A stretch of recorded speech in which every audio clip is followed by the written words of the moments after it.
buenas noches. Sean todos ustedes bienvenidos para un evento más del Viernes Filosófico que estamos organizando en la institución a partir del año pasado y este año estamos siguiendo. Invitando a filósofos para que vengan a compartir con nosotros con todo lo que nos conectamos para tener un momento de filosofía, un momento de pensar, reflexionar y aprender, ¿verdad? Siempre tenemos algo que aprender. Hoy tenemos un invitado de lujo, Alan Bogarín Colmán. Él es masterando en Ciencias Sociales por la Facultad de Ciencias Sociales de la Universidad Nacional de Asunción, que está estudiando en el 2003. Actualmente en proceso del trabajo final de la especialización en didáctica de la educación superior, Facultad de Ciencias Económicas, UNA. Licenciado en Filosofía por la Facultad de Filosofía de la UNA, del 2021. Docente auxiliar en asignaturas como Ética Social, Epistemología e Introducción a la Filosofía. En la carrera de Sociología de la FAXO, UNA. Docente auxiliar de Historia de la Filosofía Antigua y en Historia de la Filosofía Medieval en Filosofía UNA. Miembro del Centro de Investigaciones de Filosofía y Ciencias Humanas, CIF. Miembro de la Sociedad Paraguaya de Filosofía, SOCFIL. Docente catedrático de Filosofía y Ciencias Sociales en bachillerato o en educación media.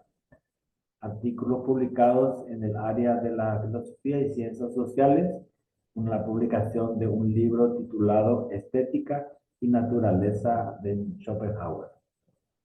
Entonces, bienvenido, Alan, y somos todos oídos para escuchar. Muchas gracias, profe Gabriel. Buenas tardes, noches a todos los presentes. Primeramente, agradecer a la institución, al ICEF, por el espacio, por el lugar para estos eventos y en especial al profe César Zapata, ¿verdad? Que contactó conmigo para poder dar esta charla, ¿verdad? Bueno, y voy a convertir pantalla.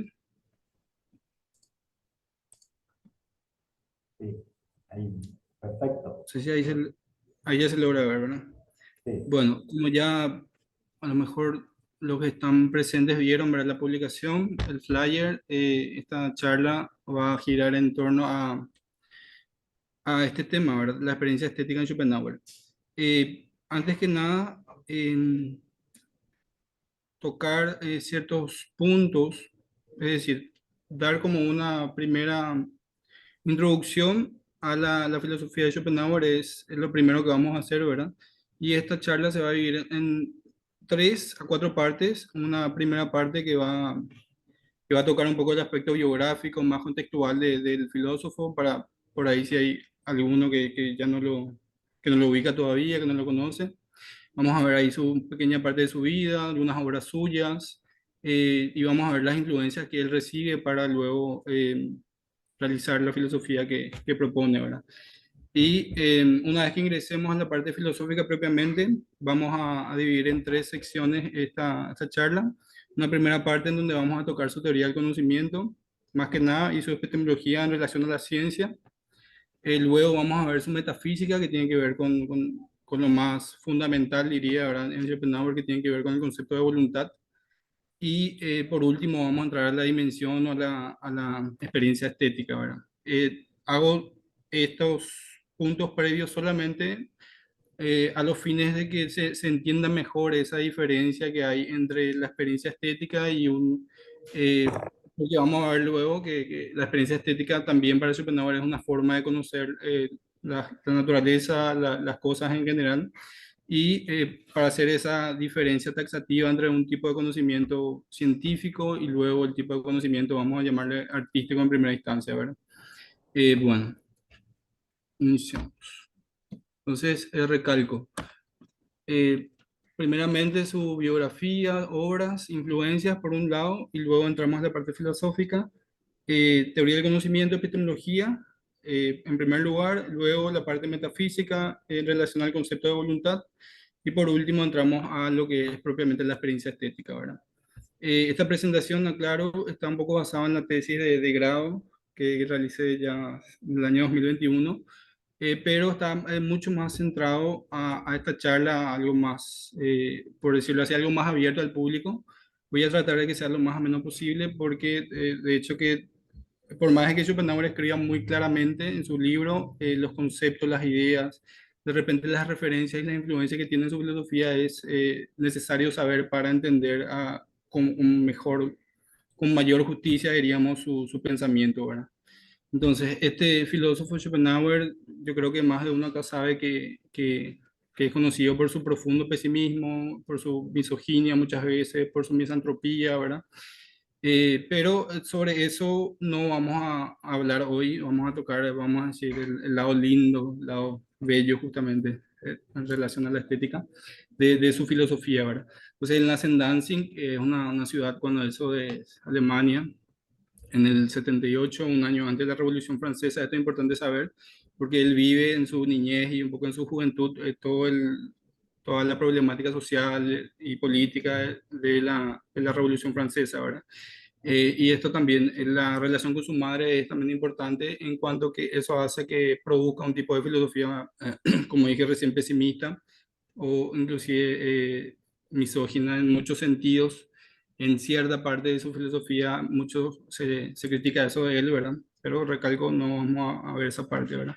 Eh, Él emprende un largo viaje por Europa en su adolescencia, ahí conoce muchas de las cosas que luego van a marcar su filosofía.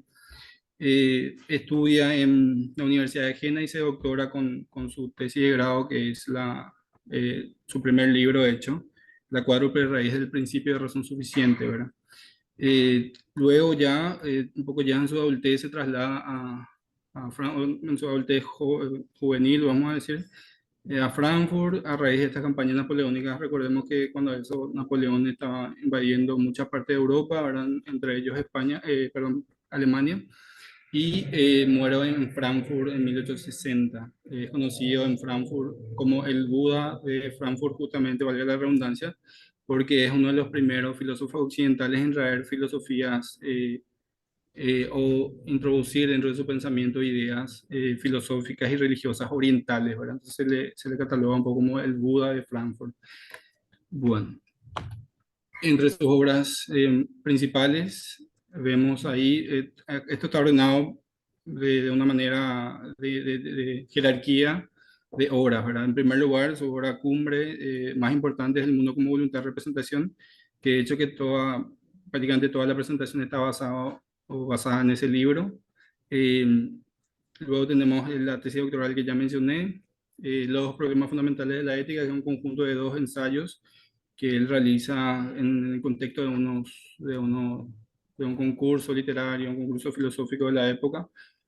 Luego, sobre la voluntad de la naturaleza, que es un intento suyo de fundamentar científicamente, vamos a llamarlo científicamente, su metafísica de la voluntad, ¿verdad? Entonces va exponiendo, va extrayendo descubrimientos o tesis científicas de la época para decir, mira, acá la ciencia me da la razón en cuanto a lo que es la voluntad, más o menos es la idea principal de ese libro, ¿verdad?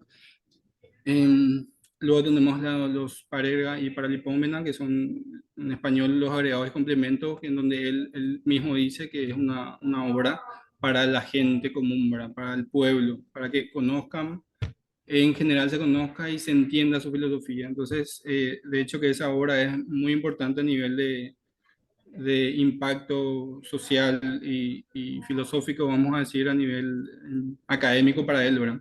Porque de hecho que esa obra es la que le lanza al estrellato, podemos decir, unos años antes de su muerte, ¿verdad? Entonces, en esa obra él realiza eh, una bajada a tierra, podemos decir, de su filosofía más densa, más profunda, que está contenida en el mundo como voluntad y representación, ¿verdad?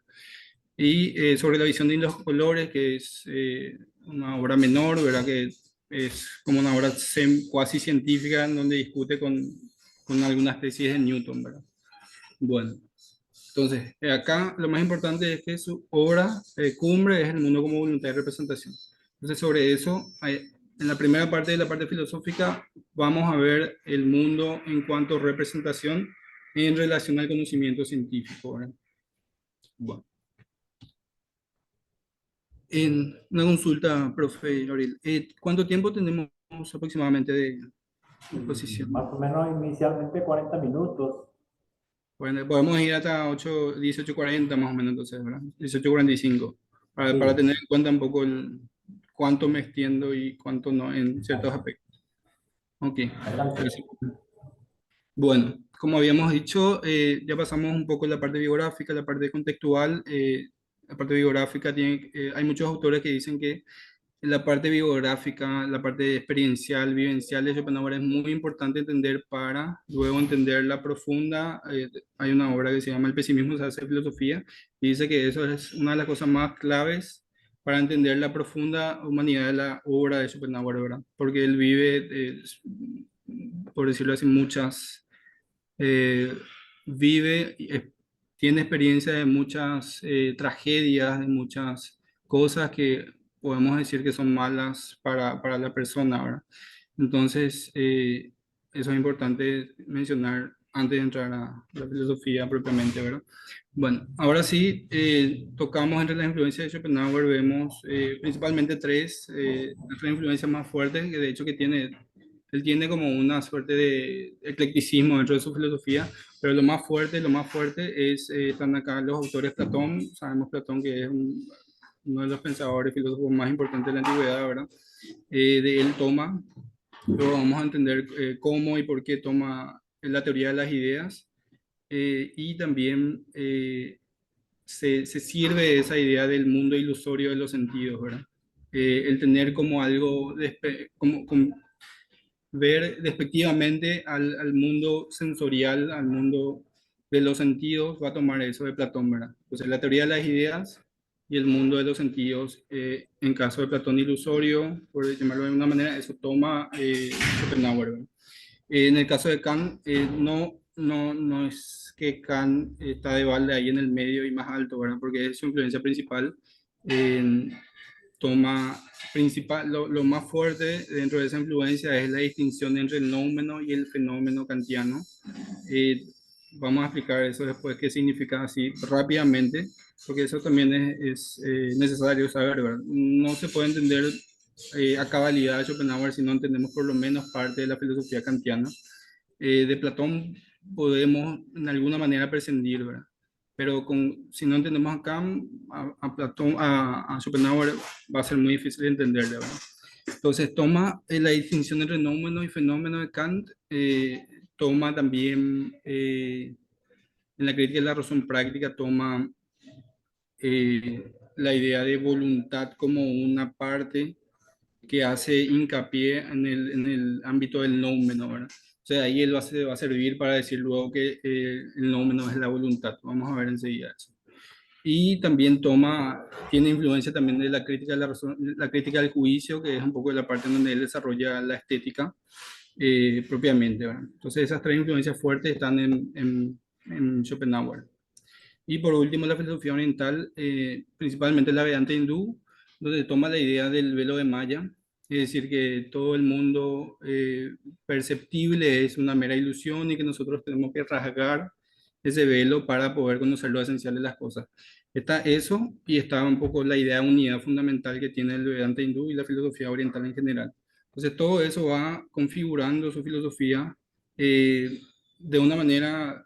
Él mismo dice eso en varios prólogos, en varias partes de sus obras. Una obra o un pensamiento totalmente original, dice él, ¿verdad? Pero obviamente que no es tanto así, ¿verdad? Recibe esas influencias y él dice, yo vengo acá para resolver el enigma del mundo, más o menos, ¿verdad? Muy soberbio en ese sentido, ¿verdad? Ok.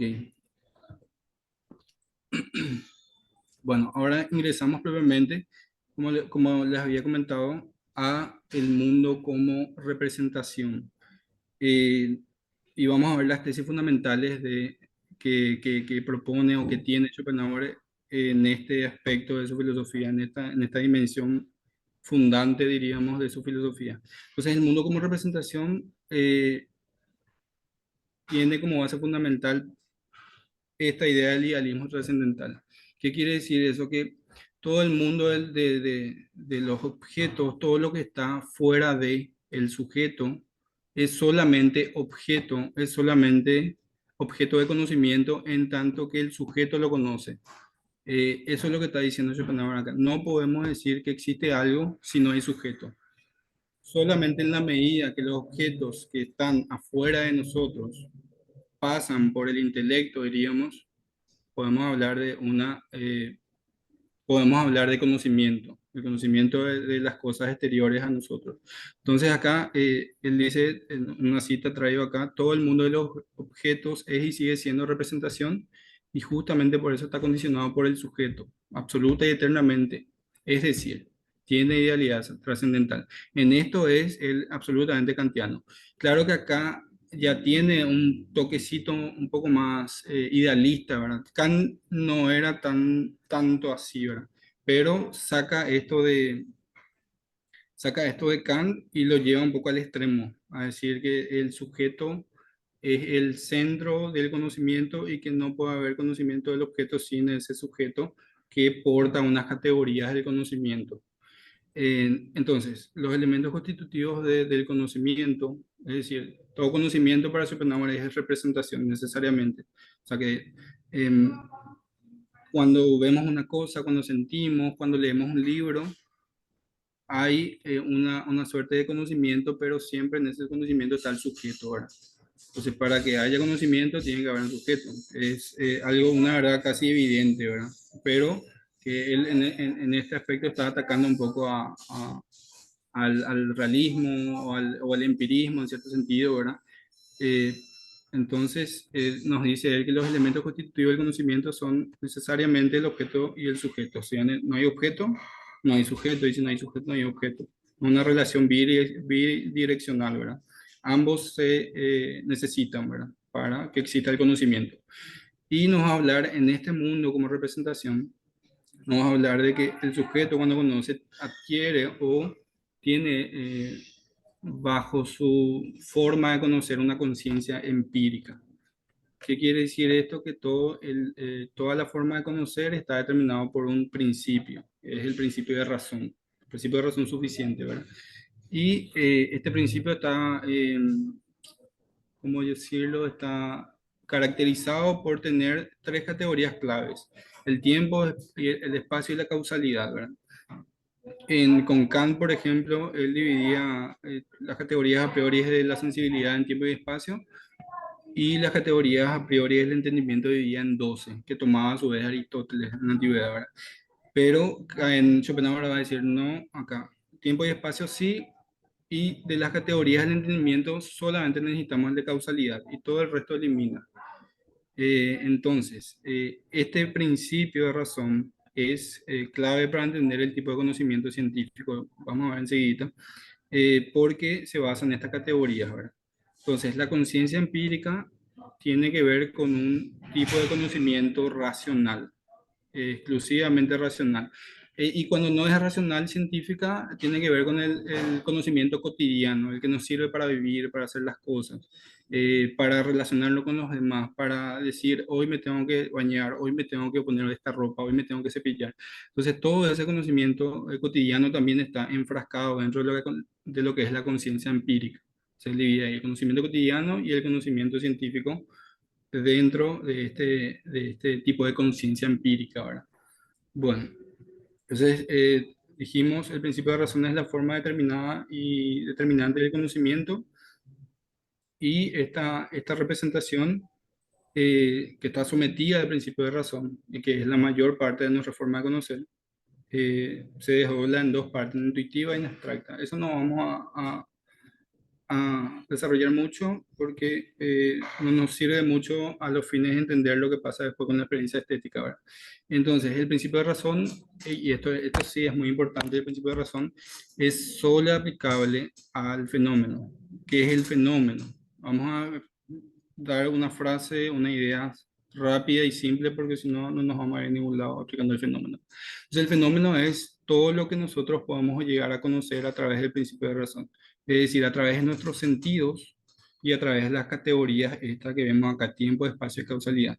Entonces, el fenómeno es todo lo que nos aparece y que es pasible de conocimiento, ya sea cotidiano o ya sea científico. Eso es el fenómeno. Todo lo que se pueda conocer a través de la razón, vamos a decir. Y que es, de eso nace después más o menos el positivismo, ¿verdad? Que podamos percibirlo con los sentidos, ¿verdad? Y que a partir de eso podamos elevar a un conocimiento conceptual, racional, científico, ¿verdad? Eh, y el nómeno es todo aquello que escapa a nuestro modo de conocer racional. Y en ese sentido, ahí habíamos, con Kant, el nómeno era incognoscible, no se podía, era algo que estaba más allá del fenómeno, pero no se podía decir qué era.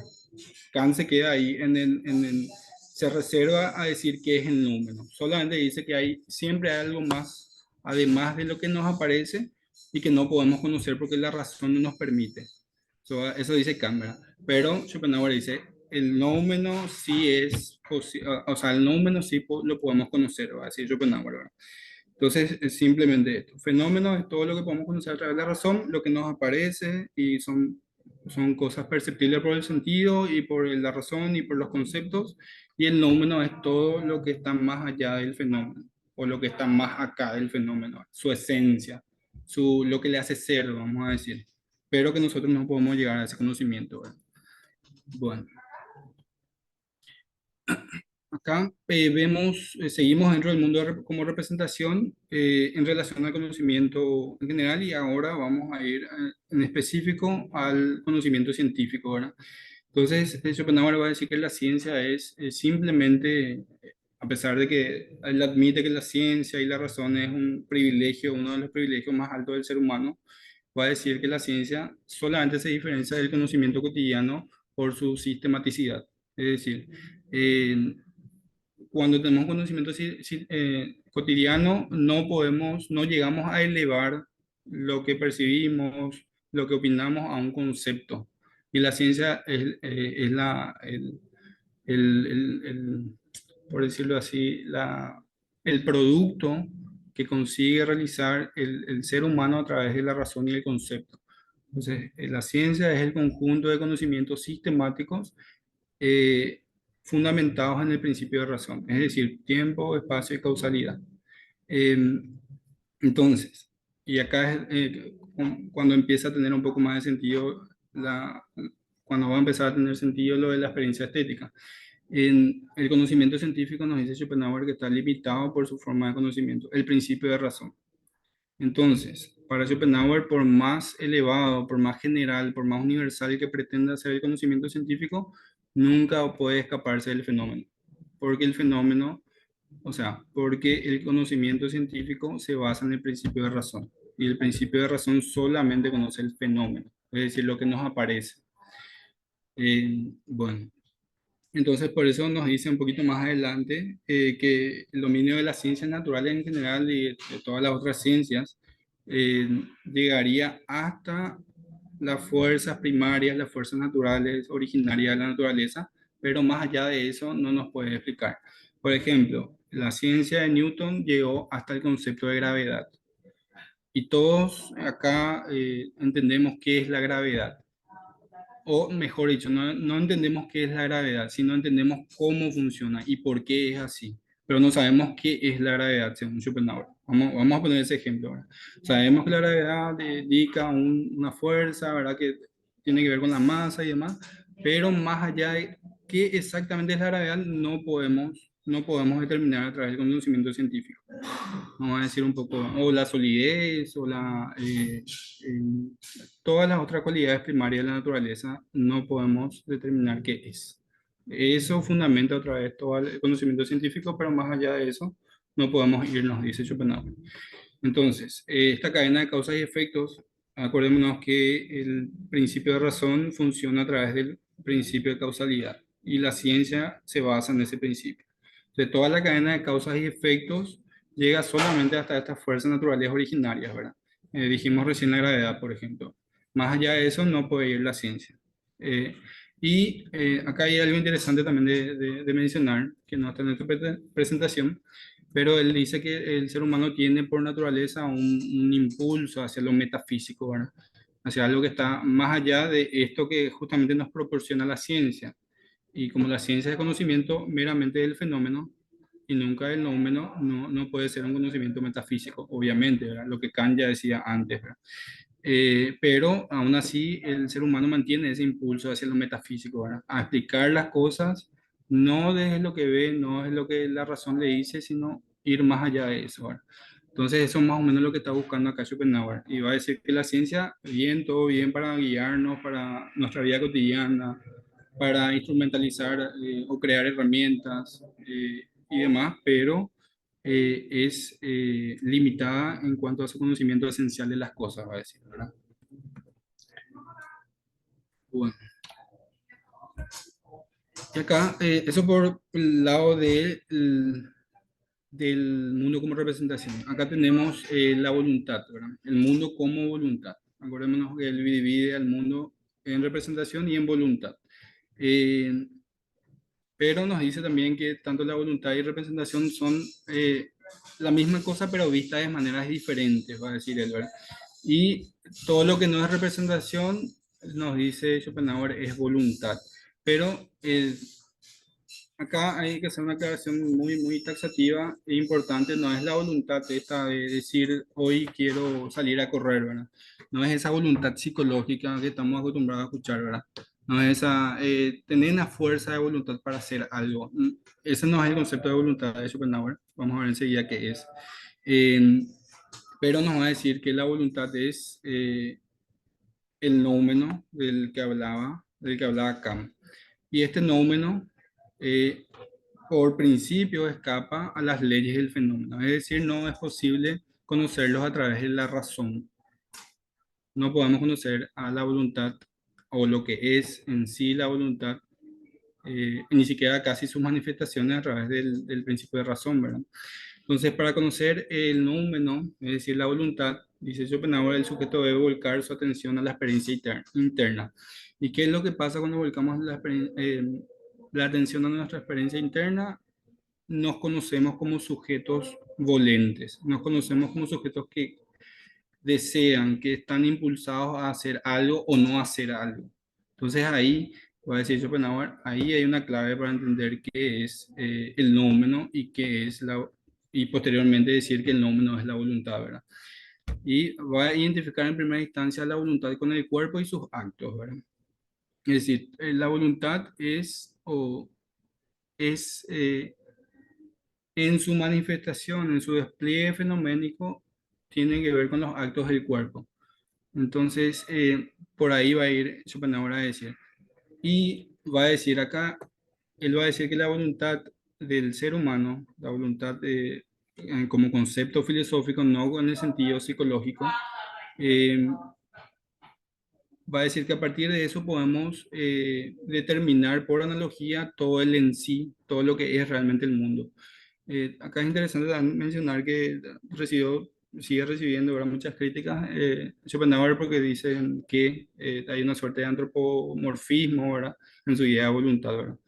Dice, de la voluntad del hombre, él deriva por analogía todo el en sí o toda la esencia de la naturaleza, toda la esencia de la realidad, ¿verdad? Pero vamos a ver enseguida por qué es así y por qué no es tanto así, mejor dicho, ¿verdad? Em, Entonces la voluntad en sí misma, fuera de sus manifestaciones, fuera de los actos del cuerpo, es metafísicamente hablando o nouménicamente hablando, es un impulso, una fuerza, eh, y solamente se usan esos términos porque son los términos que tenemos a nivel del lenguaje, ¿verdad? Si no tuviéramos ese término, la voluntad en sí misma sería inefable, ¿verdad? O incomunicable, incognoscible. Para Schopenhauer, la voluntad en sí misma es un impulso ciego, irracional, es una aspiración infinita sin finalidad, ¿verdad? O sea que todo lo que mueve al mundo es algo totalmente irracional. Solamente cuando se manifiesta en los actos del cuerpo, por ejemplo, o en la naturaleza, ahí solamente podemos hablar de cierta racionalidad. Pero en sí misma, la voluntad es algo totalmente irracional. Acá tenemos un poco un vestigio de lo que luego va a tomar Freud, ¿verdad? Con el tema del inconsciente y demás, ¿verdad? Pero eso es algo aparte. Entonces, la voluntad en sí misma es un impulso ciego, irracional, una aspiración infinita, sin finalidad alguna, dice Schopenhauer, ¿verdad? Y solamente cuando se manifiesta, es decir, cuando ingresa al mundo fenoménico, se puede decir que es un querer, una pasión, un deseo, un impulso, ¿verdad? Pero en sí misma es algo totalmente irracional. Bueno, y de acá un poco deriva esa idea de pesimismo que tanto es conocido en él, ¿verdad?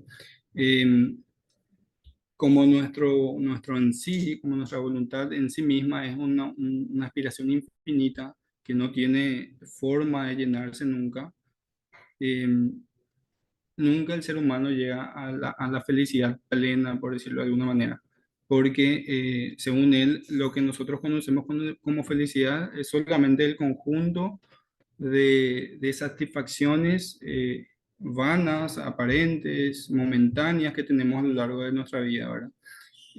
Solamente eso sería la felicidad para Schopenhauer, ¿verdad? La satisfacción momentánea, temporal, de las cosas que vamos queriendo a lo largo de nuestra vida, ¿verdad?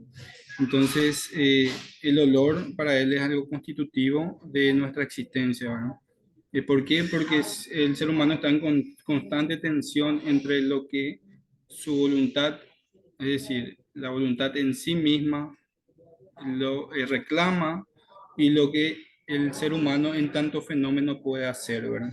Entonces tiene alguna frase que dice, el corazón del hombre, del ser humano, es un vaso tan frágil que no es capaz de soportar, ¿verdad? Lo que le exige la voluntad en sí misma, que es una aspiración infinita sin finalidad, ¿verdad? Siempre estamos queriendo algo, siempre estamos exigiéndonos cosas o o la voluntad nos está exigiendo que hagamos algo, o ya sea para satisfacer nuestras necesidades o para cualquier otra cosa, ¿verdad? Ok, bueno, lo último vamos a dejar para pasar ya al aspecto más en relación a la experiencia estética, ¿verdad? Esto que sigue es fundamental porque lo que hace Schopenhauer es decir que a lo largo de toda la historia de la filosofía, por lo menos, siempre la razón y la racionalidad era el elemento primordial, fundamental, primario. Y él va a hacer lo siguiente, va a decir no, la inteligencia, la razón y todo lo demás es solamente un mecanismo, una herramienta, un esclavo, una esclava al servicio de nuestra voluntad. Por ejemplo, cuando queremos conocer algo, es decir, o mejor dicho, cuando conocemos algo, es solamente en la medida que nosotros lo queremos previamente. Es algo que parece medio estúpido, diríamos, porque es algo evidente, ¿verdad?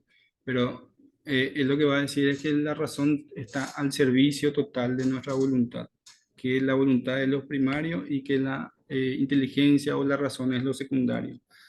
Em, entonces, el conocimiento racional siempre es conocimiento interesado, interesado en el sentido más, podríamos decir, más despectivo de la palabra, ¿verdad? El conocimiento basado en el principio de razón es una herramienta al servicio de la voluntad. Es decir, que todo el conocimiento científico, inclusive, responde a intereses particulares, a intereses egoístas. Em, Podemos hablar, no sé, de las consecuencias de la Segunda Guerra Mundial, por ejemplo, que obviamente el desarrollo de la ciencia y la técnica llevó a eso al ser humano, ¿verdad? Entonces, el producto de las bombas nucleares, de todo lo que se produjo a través de la ciencia y la técnica, es producto de una voluntad irracional. Y podemos interpretar ese hecho histórico a través de esta interpretación schopenhaueriana, por ejemplo, ¿verdad? Entonces, nada más para poner como ejemplo. Bueno, entonces quedémonos con esto. La voluntad, mejor dicho, la racionalidad, el conocimiento en general y el conocimiento científico en específico están al servicio siempre de la voluntad individual, ¿sí? Bueno, Entonces, para contrarrestar todo esto, este tema del mundo como representación y el conocimiento científico que tiene que ver con ese mundo representado, Schopenhauer va a decir que tenemos que, o tiene que despertar en el ser humano una conciencia diferente, una conciencia que no se base ya en el principio de razón, porque el principio de razón siempre obedece a los intereses egoístas de las personas. Y va a decir, a la conciencia mejor, perdón, a la conciencia empírica tenemos que oponer una conciencia diferente, una conciencia mejor. Pa- Se traduce al español así, pero creo que tiene como otra connotación en alemán, ¿verdad? Entonces, esa conciencia mejor es la que permite elevarnos o salirnos de ese conocimiento racional a través del principio de razón, interesado, meramente volitivo, inclusive podemos decir, y tener otro tipo de conocimiento, ¿verdad? Entonces Schopenhauer descubre que es posible superar el sesgo de la razón suficiente. Para eso, como ya dije, es necesario eliminar o por lo menos dejar a un lado momentáneamente las categorías propias del principio de razón, eh, porque además que nos hace producir conocimiento solamente interesado, no se puede llegar a la esencia de las cosas a través de este principio, nos dice Edward, a través del principio de razón. Bueno, y este es el concepto un poco de conciencia mejor que extrae esta autora de Schopenhauer, ¿verdad? La conciencia mejor designa una conciencia estética, pero también moral, ¿verdad? Que pone en manifiesto la concordancia de una parte de nosotros con la verdad y el fundamento de la existencia, ¿verdad? Entonces, esa es un poco la conciencia mejor para Schopenhauer. Es algo totalmente opuesto, algo totalmente contrario a lo que es la conciencia empírica, que esta conciencia mejor es necesaria para llegar a una experiencia estética, ¿verdad? Bueno, ok. Entonces, ahora ya entramos propiamente a la conciencia, a la, mejor dicho, a la representación estética. De hecho, que el conocimiento artístico es una representación, pero que no se basa ya en el principio de razón, ¿verdad? Y él va a hablar un poco de, además del sujeto de conocimiento simple, volitivo, habla de un sujeto puro de conocimiento. ¿Qué quiere decir este sujeto? Es aquel que prescinde de estas categorías y además está en su ser, hay un acallamiento, un sábado de la voluntad. Es como que la voluntad se acalla totalmente en ese momento en el sujeto para que él pueda conocer estéticamente o tener una experiencia estética, ¿verdad? Y vamos a hablar ahora de dos aspectos fundamentales dentro de su estética. Primero, en primer lugar, el arte y por otro lado, la naturaleza, ¿verdad? Vamos a tratar de hacerlo más rápido porque parece que ya tenemos poco tiempo, ¿verdad? Bueno, el arte, dice, es una representación independientemente del principio de razón.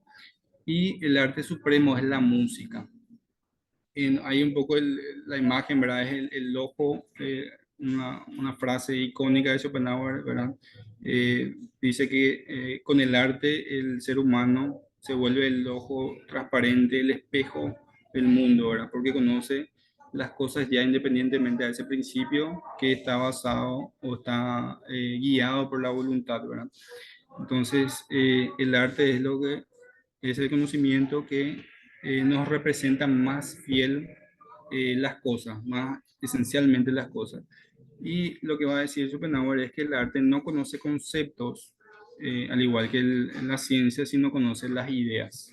Las ideas, estas, las famosas ideas platónicas, ¿verdad? Que son las formas inmutables de, de los seres en cuanto existen, ¿verdad? Entonces, el arte no conoce conceptos como lo hace la ciencia, sino conoce directamente las ideas. Para Schopenhauer, las ideas son las primeras objetivaciones o manifestaciones de la voluntad, ¿verdad? Serían lo más general, lo más universal de todo lo que existe. Y eso es lo que conoce el arte, dice Schopenhauer. Entonces acá quiero mencionar que en la estética o en la experiencia estética hay dos aspectos fundamentales, ¿verdad?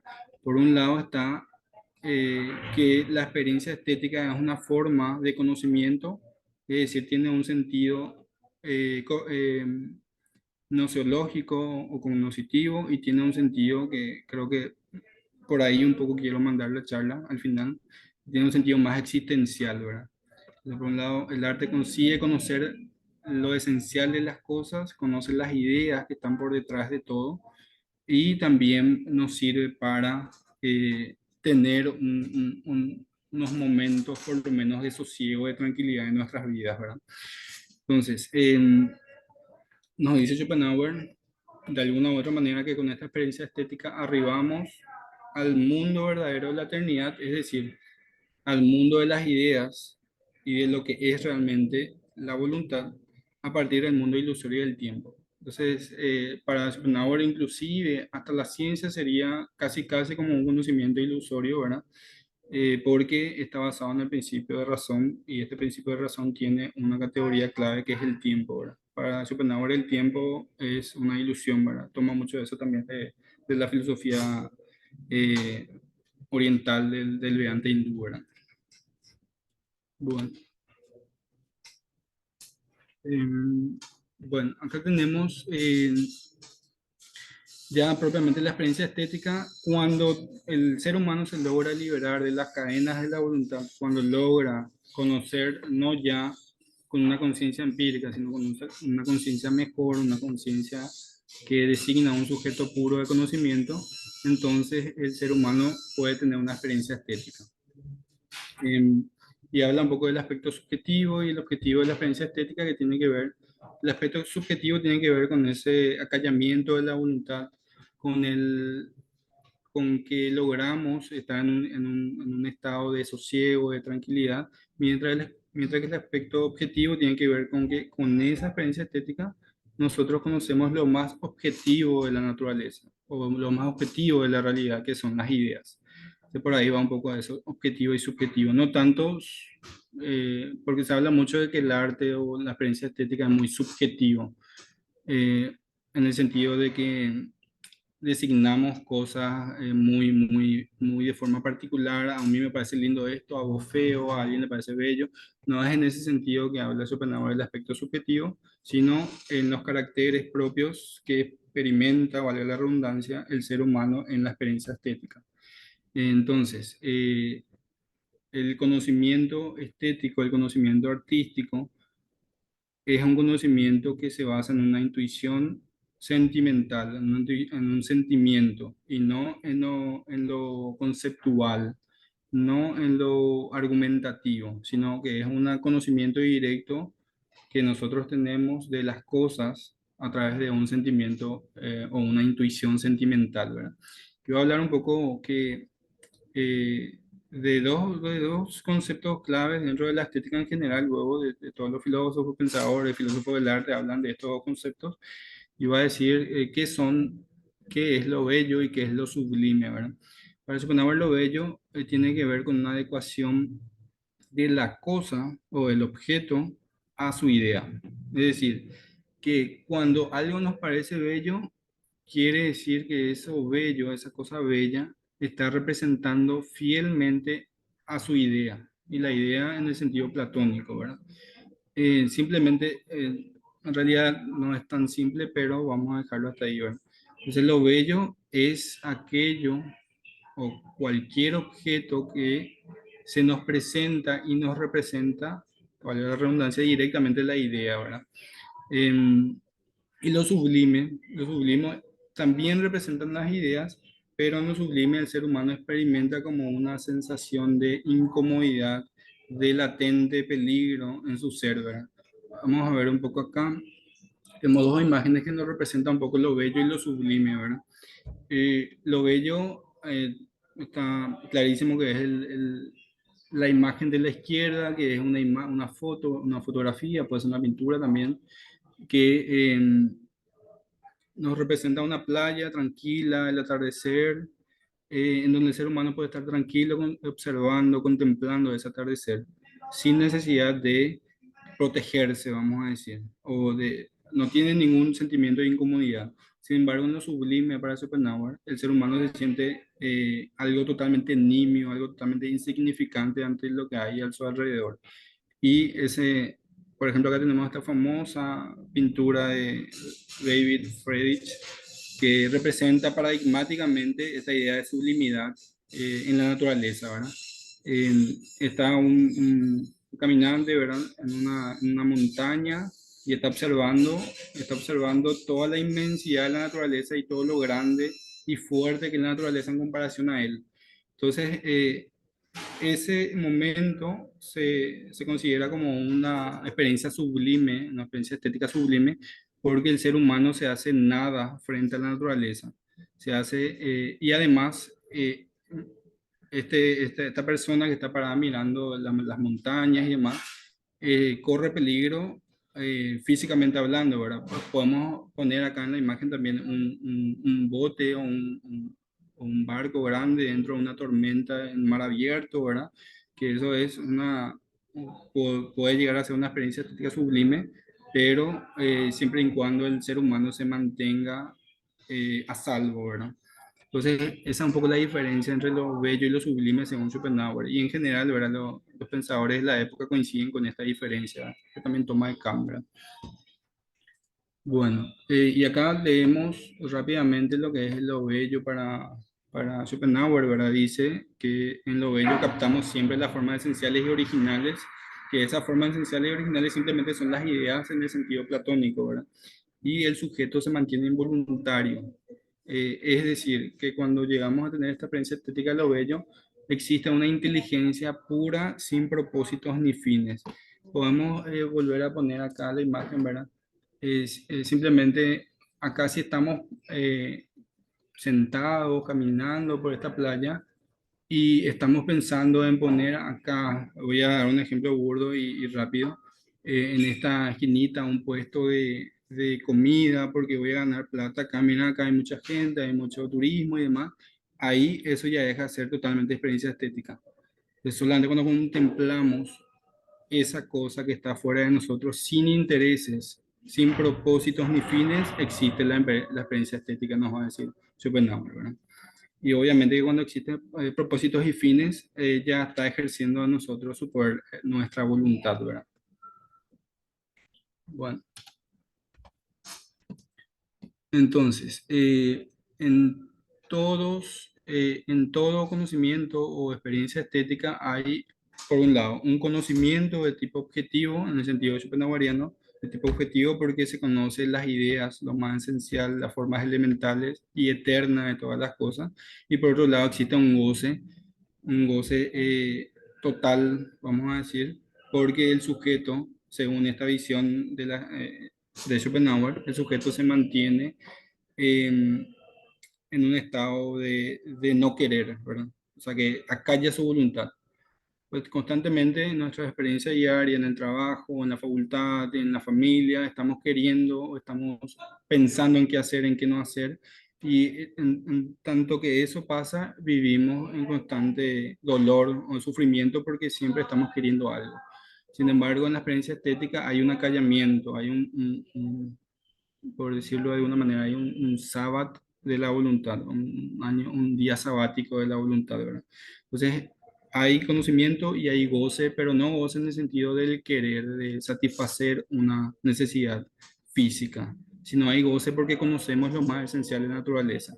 Entonces, es como un aspecto paradójico también en Schopenhauer, porque ¿cómo gozamos ante el conocimiento de la voluntad si la voluntad es una aspiración infinita que no quiere nada, o que es algo totalmente irracional y que es lo que nos hace vivir siempre en sufrimiento, ¿verdad? Schopenhauer va a decir que el conocimiento de la voluntad es al final lo que nos produce goce, ¿verdad? Porque en ese momento que conocemos a la voluntad, nuestra voluntad individual se acalla. Entonces es como un bucle ahí medio raro que hace Schopenhauer, ¿verdad? Entonces cuando tenemos una experiencia estética, nos dice él, ¿verdad? Existimos solamente como ojo único del mundo. Nos liberamos totalmente de la servidumbre de la voluntad, con lo que toda diferencia de individualidad desaparece, dando igual si el ojo que mira pertenece a un poderoso rey o a un afligido mendigo, ¿verdad? Bueno, y acá para ir cerrando, más o menos esta es una esquemita que tiene que ver con lo que estuve explicando y constantemente, por lo menos si llegamos a contemplar el arte, a contemplar la naturaleza estéticamente, tenemos, según Schopenhauer, como estas idas y vueltas en nuestra conciencia, ¿verdad? Entonces, con la conciencia empírica tenemos una voluntad individual, tenemos intereses egoístas y a lo máximo que podemos aspirar en cuanto a conocimiento es al conocimiento científico, ¿verdad? Y como ya dijimos, el conocimiento científico solamente tiene conocimiento de los fenómenos, nunca de lo esencial de las cosas, ¿verdad? Y luego tenemos la conciencia mejor, que engloba a su vez a un sujeto puro de conocimiento, que no conoce ya a través del principio de razón, sino que conoce por otros mecanismos que la verdad que no está muy claro en Schopenhauer, pero es más o menos una intuición sentimental, ¿verdad?, de las cosas. Y a través de eso se produce un conocimiento artístico, estético, que conoce las ideas, ¿verdad? Y acá para graficar un poco, la experiencia estética puede ser del arte. Schopenhauer realiza una jerarquización de los tipos de arte según las ideas que representan, ideas platónicas, ¿verdad? Pone en el sumum del conocimiento o de la producción artística la música, porque la música no tocamos hace rato, pero vamos a decirlo rápidamente, en el coloquio podamos explicitar mejor eso. Es no ya un arte representacional, la música ya no representa una idea, sino expresa eh, a la voluntad misma en su despliegue, vas a decir, ¿verdad? Y en la naturaleza tenemos lo bello y lo sublime, esos ejemplos que vimos recién, ¿verdad?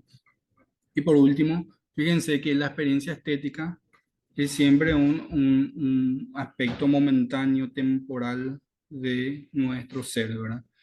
Y una vez, después de un breve pasaje de sosiego y de conocimiento de las ideas, volvemos nuevamente nosotros a nuestra conciencia empírica.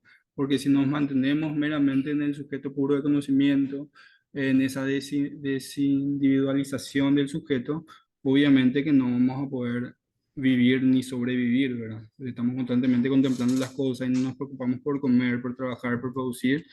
El sujeto que es portador otra vez de esa experiencia estética va a dejar de existir, ¿verdad? Entonces necesariamente el ser humano vuelve a una conciencia empírica para vivir, ¿verdad? Para vivir su vida cotidiana, valga la redundancia. Y acá tenemos esta frase que me parece que expone bastante bien el trasfondo de esta experiencia estética en Schopenhauer, que la experiencia estética es un recreo, ¿verdad? Así como en la facultad, en el trabajo, ¿verdad?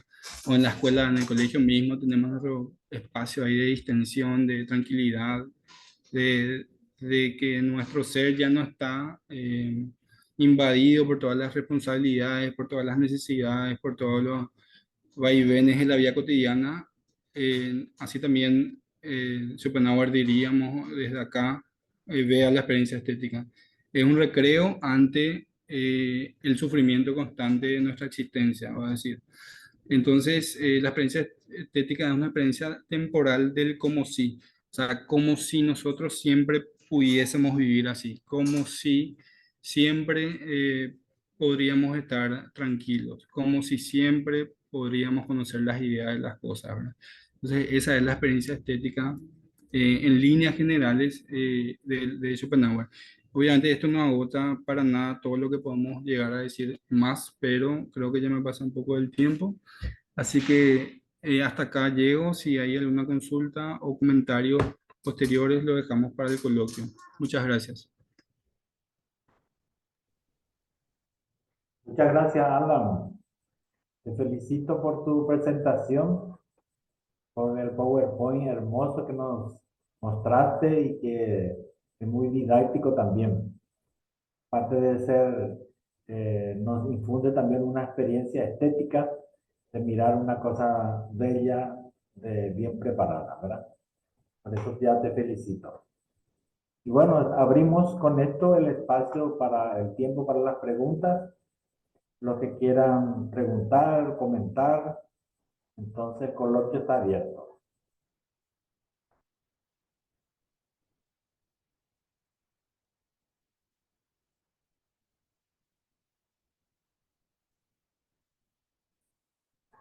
Una pregunta para tal vez comenzar. El tema Sí, de la experiencia estética.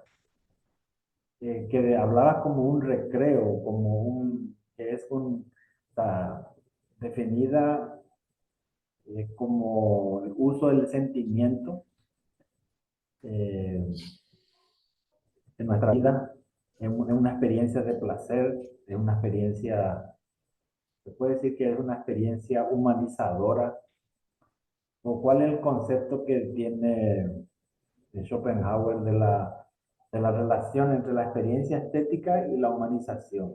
¿Qué es lo que es más humano? ¿Tener ese recreo un ratito o el resto de la vida?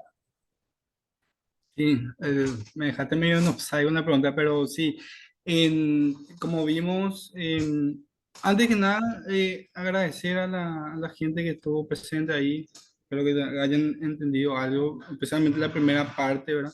O sea, no, entiendo que a mí me parece muy difícil explicar esto a nivel así más abierto, más general, pero creo que con la última parte de repente se puede entender mejor. Agradecer a las personas que están presentes y por ahí, agradecer ahí, creo que están algunos alumnos míos del colegio, ¿verdad? Están interesados en la filosofía, ahí creo que está Gustavo, está Franco, yo no sé si son ellos, pero agradecer y felicitarles por prenderse a esta movida, ¿verdad?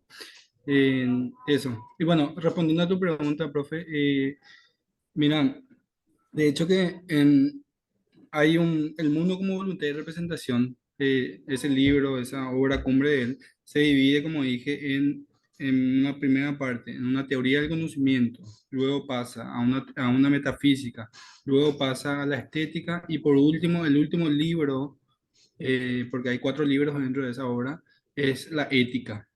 ¿Sí?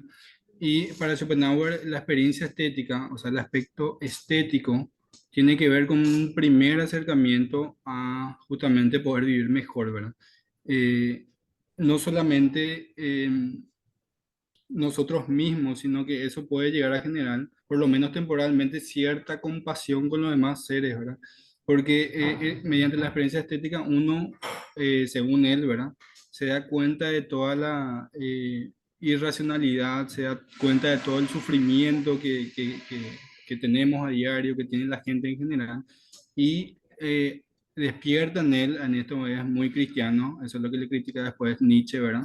Despierta en él una suerte de ética compasiva, ¿verdad? Ética de la compasión, porque en la experiencia estética nos permite uno conocer las ideas, otro conocer las primeras ideas de la voluntad y otro estar en un estado de tranquilidad, de sosiego, que a su vez nos permite comprender, como digo, ese estado de sufrimiento constante de los seres humanos, ¿verdad? Entonces, de esa estética, él va a venir, yo no toqué la parte ética, que es lo más, de hecho, que es lo más fundamental dentro de toda su filosofía al final, que se le llama mucho ética compasiva y a nivel filosófico, ética de la no voluntad. ¿Qué quiere decir eso? Marginar, eliminar, suprimir nuestra voluntad, porque nuestra voluntad, según él, es lo que hace que suframos y hace que provoquemos sufrimiento. Entonces, a partir de esa experiencia estética, nosotros nos podemos llegar a dar cuenta de este estado de sufrimiento constante del ser humano y elevarnos a un estado más. De hecho, que él dice que un estado siguiente es la ética, esa ética de la voluntad, y que en la historia de la humanidad está representada de repente por los santos y demás, ¿verdad? O sea, los santos que se dieron cuenta, por ejemplo, le toma mucho a Buda, ¿verdad? Ese tipo de cosas. Y por eso digo, él tiene, al final en su ética, tiene mucha de esa idea cristiana de la redención, de la abstención y demás, porque identifica que la voluntad es la que provoca el sufrimiento, ¿verdad? Y por eso, y vuelvo a decir, eso es lo que le critica mucho Nietzsche después, ¿verdad? Y a admitir o a proponer una voluntad de poder antes que acallar nuestra voluntad y ser meros cristianos, ¿verdad? Dice Nietzsche, ¿verdad? Entonces, por ahí, creo que no sé si responde a tu pregunta, ¿verdad? Entonces, ahí podría haber un proceso de humanización en ese sentido, ¿verdad? Gracias, Alan. ¿Alguna pregunta, algún comentario que quieran hacer? Patricio, ¿Cómo adelante. estamos? ¿Qué tal todo? Estoy conectado desde la Universidad Internacional de la Frontera aquí de Ciudad del Este. No sé si me ven, me escuchan bien. Si te vemos así fronterizo. Ah, buenísimo. Yo nada más quisiera hacer extensiva y más sincera felicitaciones al disertante brillante sobre la experiencia estética en Schopenhauer, ¿verdad? Abordó un tema increíblemente complejo y lo hizo con una claridad y profundidad admirable. Schopenhauer, como sabemos, no es un autor fácil de desentrañar, para mí particularmente. Y el disertante logró captar perfectamente su visión del arte como un escape del sufrimiento del mundo, exponiendo de manera precisa cómo la contemplación estética permite trascender la voluntad y sus deseos. Un concepto que me parece que es central en su filosofía, ¿verdad? Me sorprendió especialmente la capacidad que tiene de hacer tan accesible ideas tan abstractas, ¿verdad? Sin perder el hilo, la rigurosidad conceptual, el modo en que fue desmenuzando de a poco, desde el inicio, la idea de la experiencia estética como una forma de conocimiento desinteresado, fue realmente brillante. Además, las conexiones que hizo entre Schopenhauer y otros filósofos también fue haciendo esas comparaciones, sabiendo la idea básica, enriqueció bastante la presentación. Aportó un enfoque fresco y relevante y una teoría que sigue siendo muy actual, ¿verdad? La pasión por el tema en el disertante es evidente y combinada con la claridad positiva logró captar mi atención, ¿verdad?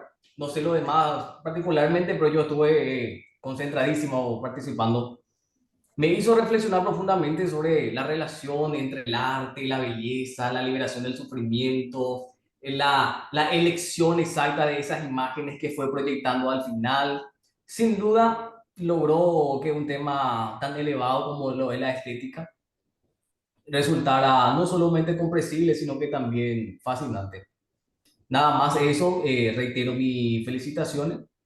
No solamente demostró un dominio extraordinario en la materia, sino que también logró inspirar y provocar reflexión, algo que solo los mejores oradores pueden lograr realizar, ¿verdad? Así que mis felicitaciones, una vez más, un agradecimiento y mis felicitaciones también a ISET por promover estos tipos de espacios, Viernes Filosófico. Voy a estar atento ya desde ya para próximas convocatorias, otro tema, otras disertaciones a través de las redes sociales, ¿verdad? Y mis felicitaciones y que sigan siempre adelante. Muchas gracias, Patricio. Muy amable. Gracias, Patricio. Eso es lo que buscaba, ¿verdad? Sí, es que por lo menos alguna cosa, porque si bien, como dije hace rato, si bien Schopenhauer escribe muy claro, lo claro que escribe remite a conceptos muy profundos. Y Así, saber expresar eso es como, o sea, para un público abierto general, no hablamos si es de repente una discusión entre ahí los muchachos filosóficos luego. Yo no sé si acá la mayoría a lo mejor estudia filosofía o está interesado, ¿verdad? Pero de repente si no conoce al autor, es difícil que desde de buenas a primeras pueda captar por lo menos lo más importante, ¿verdad? Entonces, de repente esa era un poco mi duda, mi nerviosismo, inclusive antes de presentar el tema, ¿verdad? Pero gracias por los comentarios. brillante, brillante. Sí, se nota, Alan, que el tema tenés bien masticado. No, y eso justamente le decía a César cuando me dijo, che, Alan, te aprendes a un viernes filosófico y con Schopenhauer, que voy a decir tu tesis sobre él, me dice, ¿verdad? Me pregunta. Y sí, yo le dije sí porque justamente a Schopenhauer le tengo muy empolvado últimamente, ¿verdad? Ella hace 3 años, un poquito más, defendí y me prendí porque le quería sacar de la galera otra vez Schopenhauer, ¿verdad? Entonces estaba un poco oxidado y buenísimo. Agradezco nuevamente a César y a Lisette por el espacio, ¿verdad? Muy bien. ¿Algún otro comentario, alguna pregunta?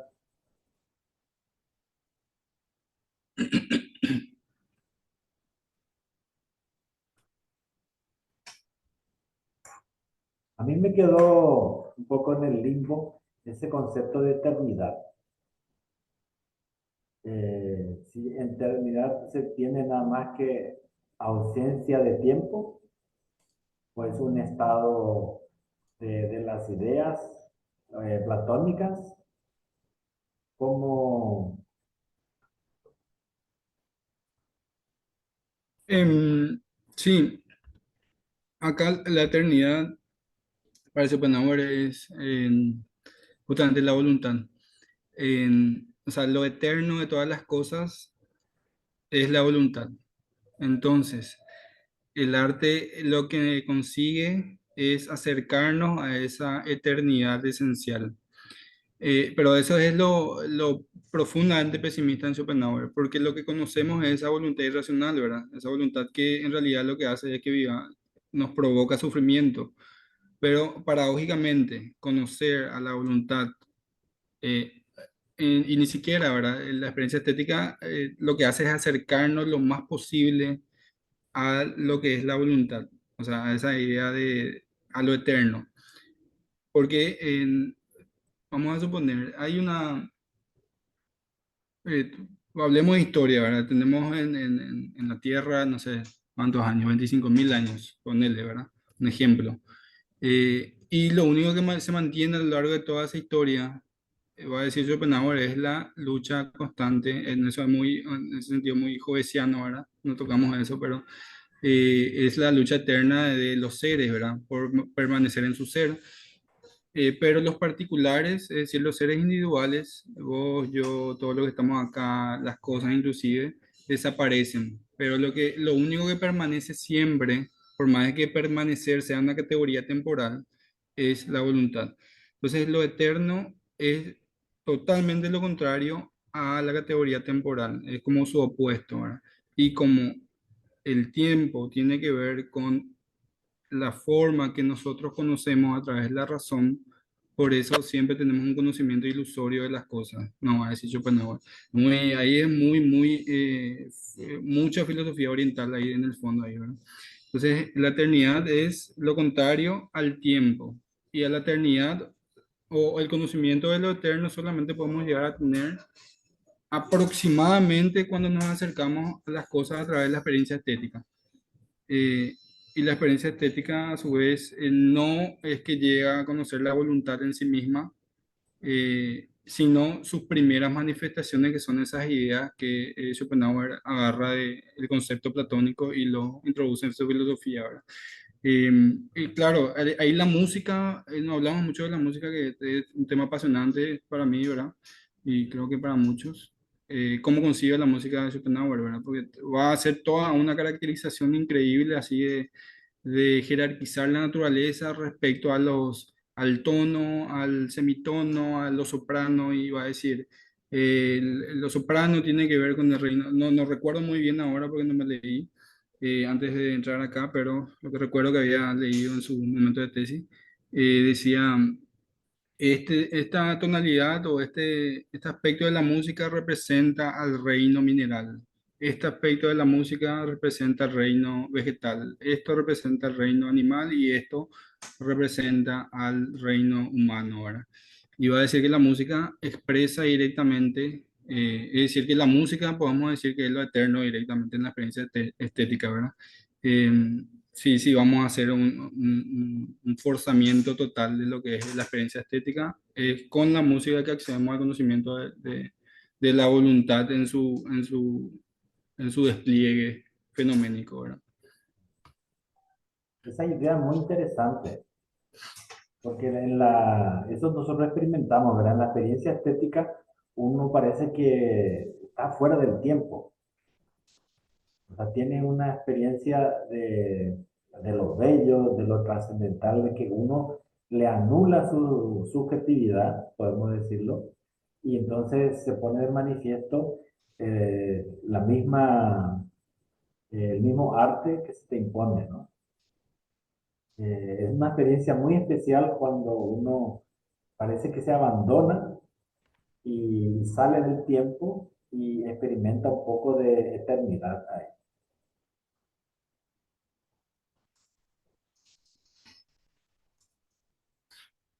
Como decimos los cristianos, ¿verdad? Es tocar un pedazo de cielo.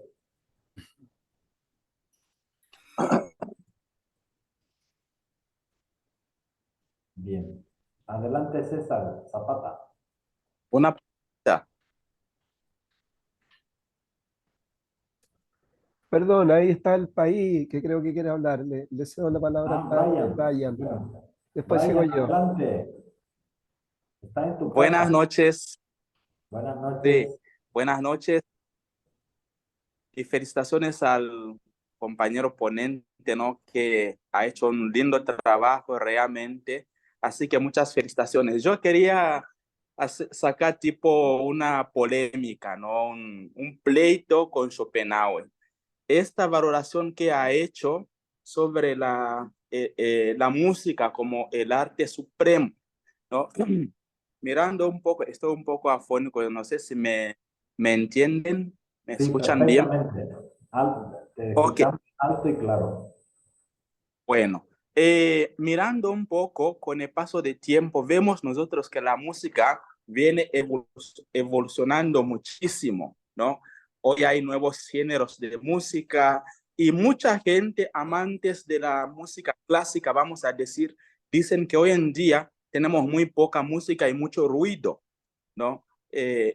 Entonces, esta valoración que él hizo en su tiempo, ¿será que se puede sostener eso mirando a la música como el arte supremo o eso está, ¿cómo se llama?, sujeto a cambios? Pero también, aparte de eso, vemos hoy en día la gente que ven a la, ¿cómo se llama?, al deporte, al fútbol, ¿no? Como una nueva religión que arrastra con masas y millones de gente, mueve mucho. Entonces, es como ya está ocupando ese lugar muy privilegiado, por lo menos para nuestra sociedad de hoy. Entonces, como decía, tipo para cuestionar un poco esta valoración de poner la música como el arte supremo en nuestro tiempo. Quizás en aquel tiempo sí se comprendía porque sabemos cómo fue la historia, la evolución de la música, todo eso. Hoy en día, ¿será que se puede con la música que más suena hoy? Las calles, las discotecas, en toda parte. ¿Se puede sostener eso o cómo se puede fundamentar eso? Gracias. Sí, otra pregunta bastante eh, capciosa y polémica. Sí, sí, totalmente. Esa es un reclamo o una objeción que se puede hacer directamente a esa idea de música de Schopenhauer, si es que tomamos a la música como algo totalmente general o universal, ¿verdad?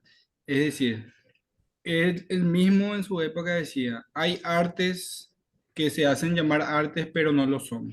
Entonces, con esa idea podemos salvaguardar la idea de música. Lo que podemos decir simplemente, o rápidamente para resolver un poco esta polémica, es decir, que las músicas de hoy no están al nivel de una música verdadera, según, por lo menos según Schopenhauer, ¿verdad? ¿Por qué? Porque vamos a decir, la música o todas las artes en general, lo que tiene como característica fundamental es no remitirnos o no despertar en nosotros nuestra voluntad.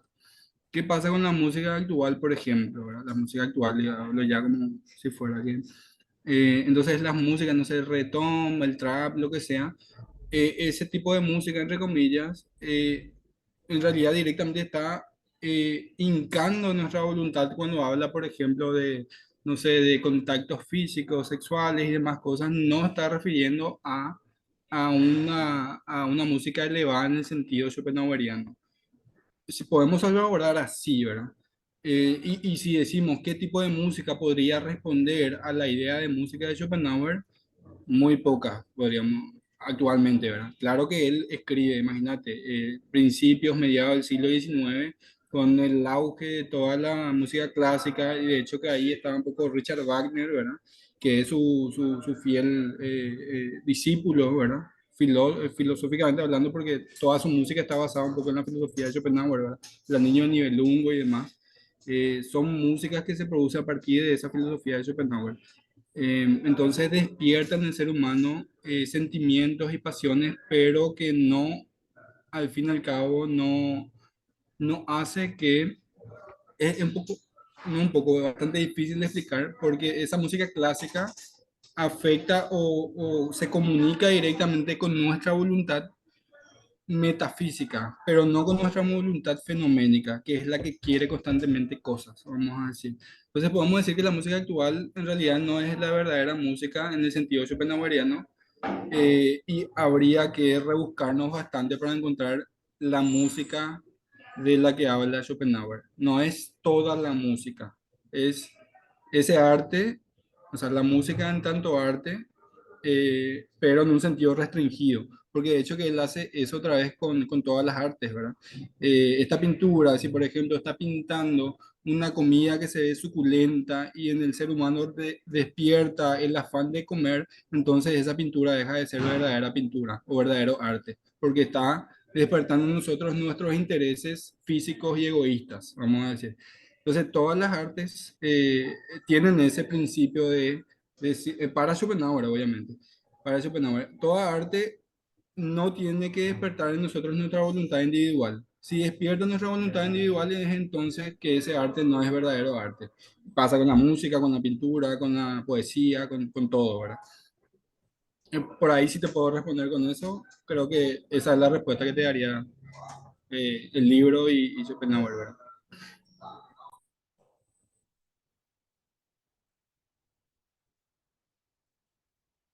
No sé, ¿qué te pareció, Brian, la respuesta? Muy bien, me abrió mucho los ojos, ¿no? Excelente respuesta realmente. Gracias. Bueno, la música alemana de ese tiempo es realmente, son clásicos y son eternos esos temas, ¿verdad? Claro que perdón, para terminar más con esto, claro que hoy podemos decir que esa idea de Schopenhauer es una idea de música muy elitista, muy burguesa, podemos decir inclusive, ¿verdad? Porque podemos decir también que el reggaetón es una música popular, ¿verdad? Que mueve masas. Pero eso es un análisis ya más bien psicológico, social o sociológico que filosófico en el sentido de Schopenhaueriano. Entonces, le podemos criticar a Schopenhauer el solitismo perfectamente. Gracias. César Zapata.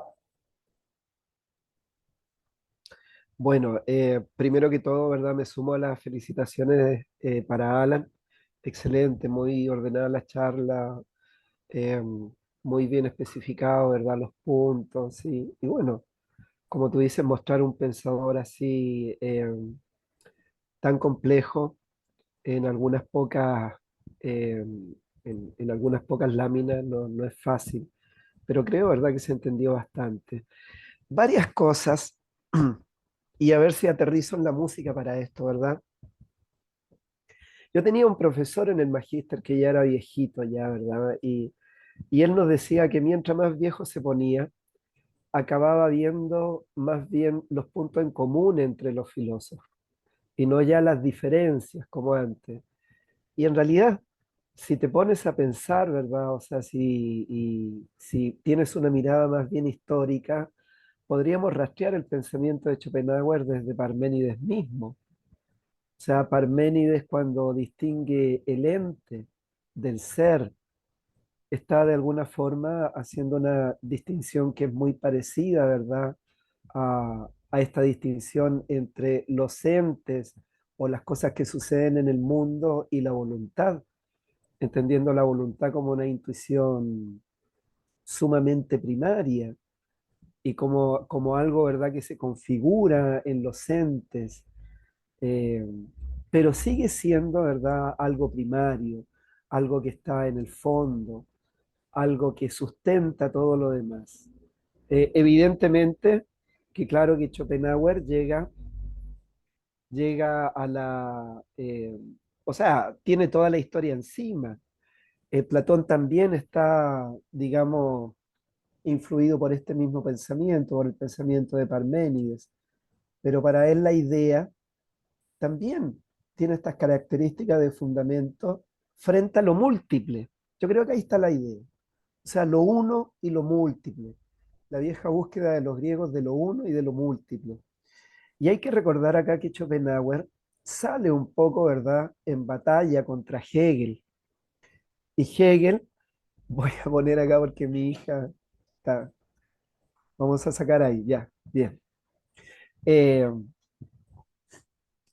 Hegel también ve el espíritu absoluto como esta unidad máxima, como esta unidad de lo múltiple, Pero sin embargo, la diferencia con la voluntad es que la voluntad es irracional, o la voluntad por lo menos no puede estar gobernada por esas leyes de la razón que pretende Hegel.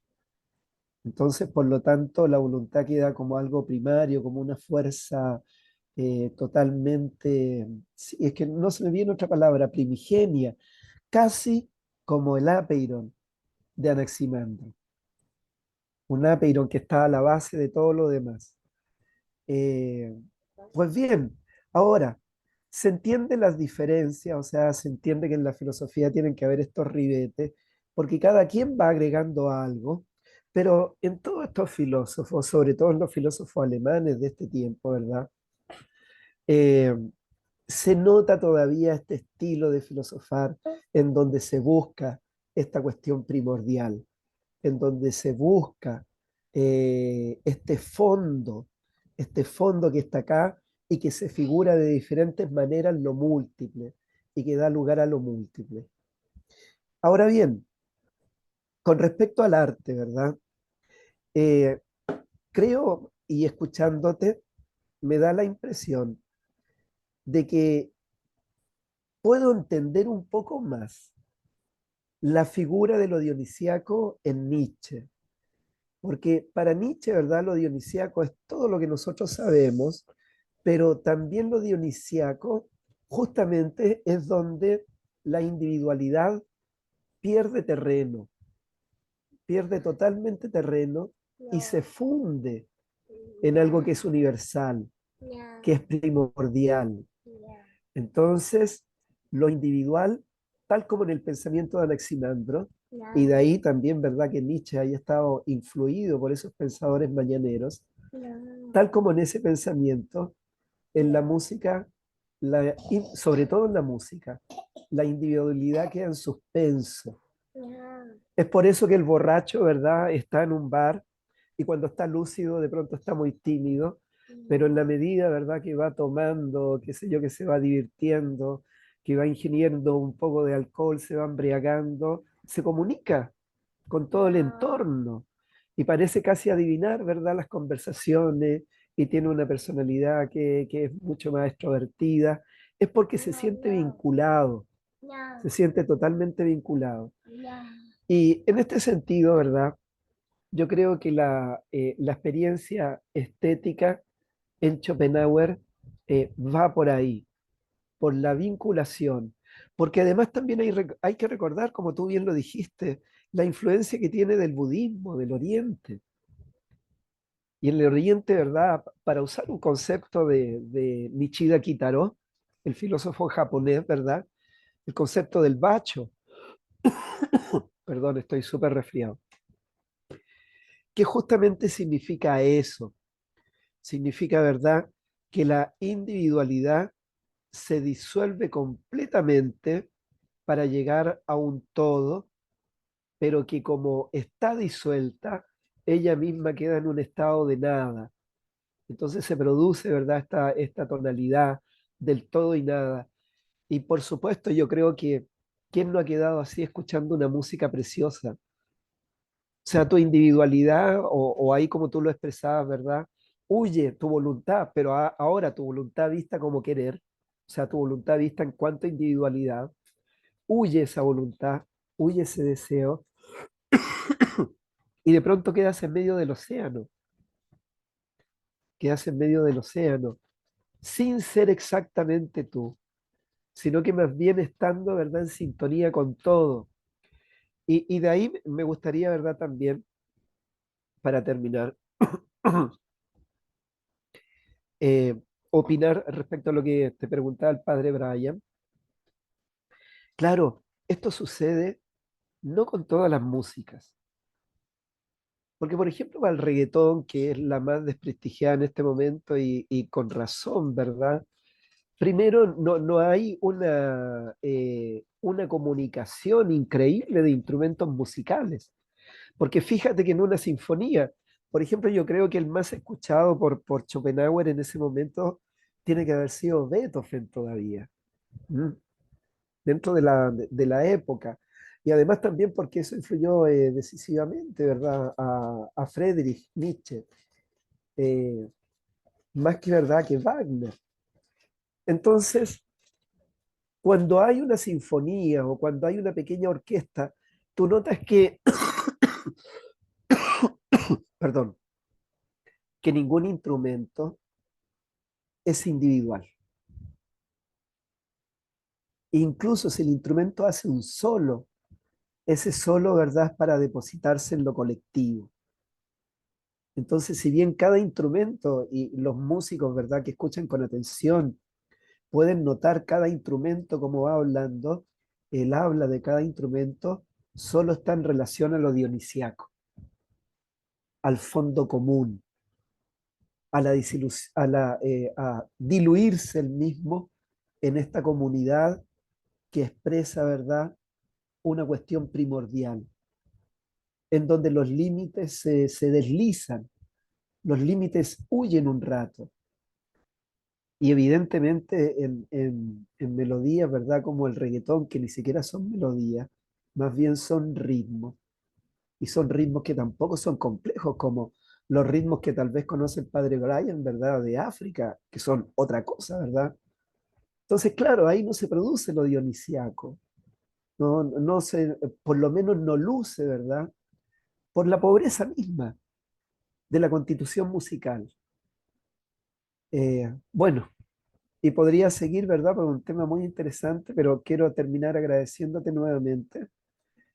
Yo he leído, ¿verdad? Pareja y para Lipomena, que ahí generalmente lo publican con una historia de la filosofía de Schopenhauer, una que hace él mismo, y que él mismo se dedica a un capítulo, ¿verdad? Para hablar de su filosofía.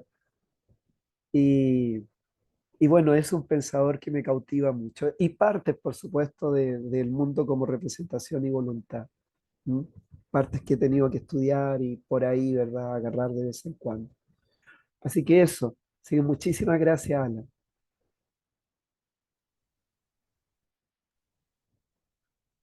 Gracias a vos, César. No sé si hay alguien más que quisiera preguntar o comentar.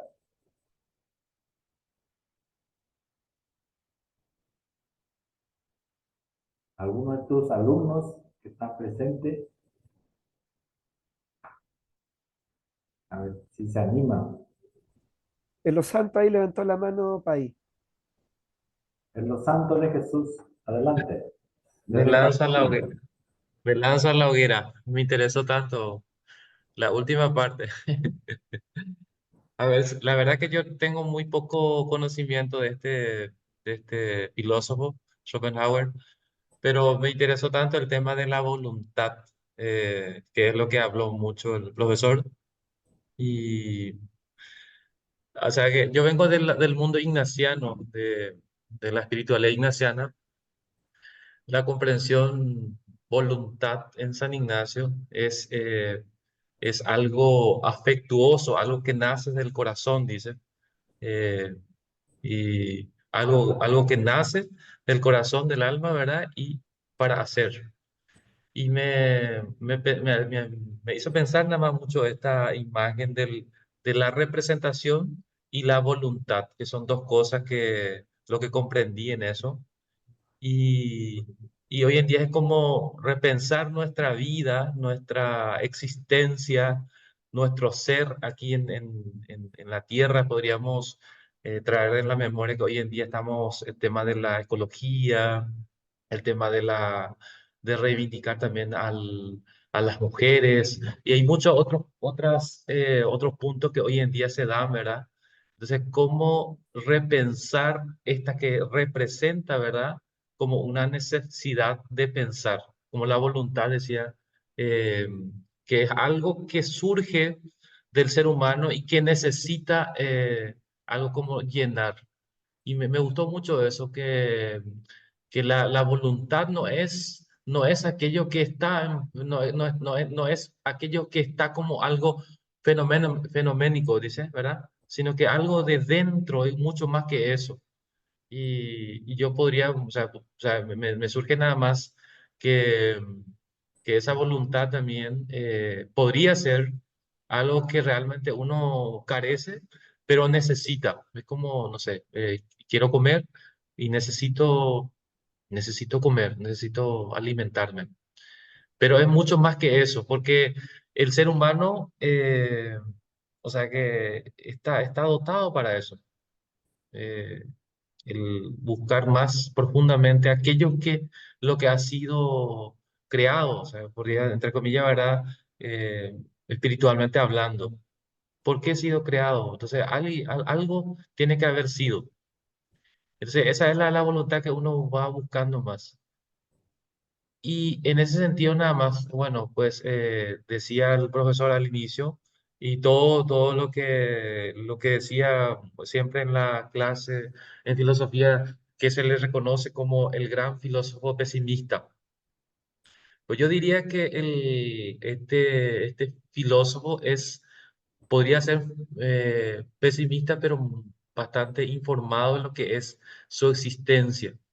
Eh, o sea, que se da cuenta de de dónde está parado, o sea, de lo que representa su vida y de lo que es su voluntad frente a esa representación.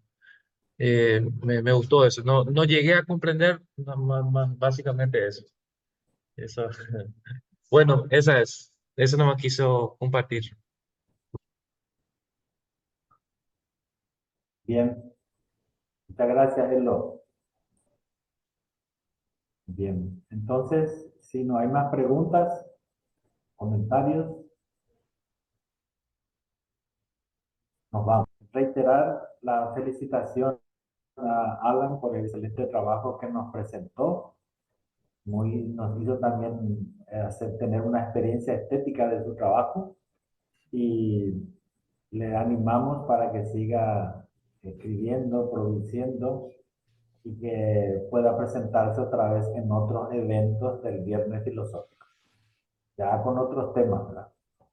Por supuesto. Bueno, gracias nuevamente, ¿verdad? Al ICEF, al profe Gabriel. Nos volvemos a encontrar, ¿verdad? Después de, creo que 10 años, me parece que yo creo que terminé en Más.